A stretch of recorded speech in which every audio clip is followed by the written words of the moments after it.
बिस्मिल्लाहिर्रहमानिर्रहीम। अस्सलाम वालेकुम। उम्मीद करती हूँ आप सब खैरियत से होंगे। तो नाज़रीन, आज मैं आपके लिए सर्दियों की एक बहुत ही मज़ेदार रेसिपी लेकर आई हूँ जो कि आपके साथ शेयर करूँगी। और सर्दियों में गरम गरम गुड़ वाले चावल बहुत मज़े के लगते हैं। तो इसको बनाने का तरीका क्या है, बहुत ही आसान है।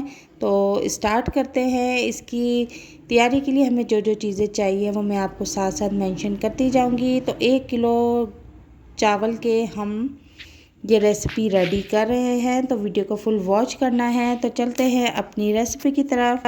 तो जनाब, सबसे पहले मैंने एक पैन लिया है और उसमें 1 कप ऑयल मैंने ऐड कर दिया है। ऑयल को हम अच्छी तरह से गरम कर लेंगे और चूल्हे का फ्लेम हम फ़िलहाल फुल कर देंगे और 3 से 4 अदद इलायची तेल में डाल देंगे और इसके बाद इस कड़कड़ाएंगे।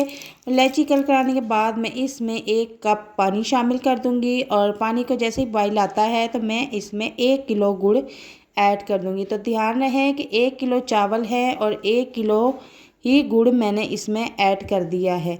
अब हमने गुड़ को बिल्कुल लो फ्लेम पे पकाना है और इतनी देर पकाना है जब तक गुड़ अच्छी तरह से पिघल ना जाए और चाशनी की शक्ल में ना आ जाए। और आहिस्ता आहिस्ता इसमें चम्मच चलाते रहेंगे ताकि गुड़ अच्छी तरह से मेल्ट हो जाए। चूल्हे का फ्लेम हम बिल्कुल नॉर्मल रखेंगे और इसी दौरान मैं इसमें 1 पैकेट सौंफ का भी ऐड कर दूंगी। गुड़ वाले चावलों में सौंफ का जायका बहुत ही मज़े का लगता है। गुड़ वाले चावल की क्वांटिटी मैं आपको बता देती हूँ कि 1 किलो मैंने चावल लिए हैं, तकरीबन आधे घंटे से मैंने उन्हें भिगो दिया है और 1 किलो ही मैंने गुड़ लिया है। और अगर आप मीठा कम पसंद करते हैं तो आप 1 किलो चावल ले लें और 3 पाव उसमें गुड़ ऐड कर दें। तो इसी तरह हम चम्मच की मदद से गुड़ को हिलाते रहेंगे।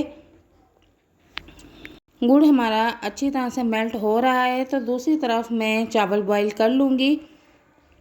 पानी बॉईल हो चुका है, इसमें मैंने चावल डाल दिए हैं। चावलों को हम 80% तक पकाएंगे। तो 80% तक चावल पक चुके हैं तो इनका पानी एक्स्ट्रा हम निकाल लेंगे किसी टोकरी में। और इधर गुड़ अच्छी तरह से मेल्ट हो चुका है, चाशनी की फॉर्म में रेडी हो गया है। तो मैं इसमें अब बॉईल किए हुए चावल ऐड कर दूंगी और इसको अच्छी तरह से मिक्स करूंगी। गुड़ वाली चाशनी में हम बॉइल्ड चावलों को अच्छी तरह से मिक्स कर लेंगे और मिक्स करने के बाद हम फ्लेम चूल्हे का फुल कर देंगे और इसका जो एक्स्ट्रा पानी है, चाशनी है, उसे खुशक कर लेंगे। इस दौरान मैं इसमें थोड़ा सा मेवा ऐड करूँगी। मेवे में मैंने कोपरा और बादाम ऐड किए हैं। तो इसको भी अच्छी तरह से मिक्स करने के बाद मैं इसमें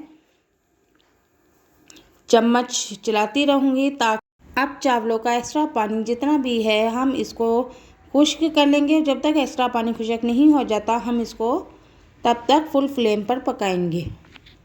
तो जनाब, चावलों का एक्स्ट्रा पानी खुश्क हो चुका है तो मैं अब इसे तकरीबन 15 मिनट के लिए दम पर रख दूंगी और 15 मिनट के बाद मैं इसे ओपन करके देखूंगी कि चावल हमारे गल चुके हैं या नहीं। तो 15 मिनट गुजर चुके हैं तो मैंने इसका दम ओपन कर लिया है। तो अब चेक करते हैं कि हमारे गुड़ वाले चावल कैसे बने हैं। तो माशाल्लाह से बहुत ही ज़बरदस्त खुशबू आ रही है और देखने में भी बहुत टेस्टी लग रहे हैं। तो मैं इसे प्लेट में फिश आउट कर लेती हूँ।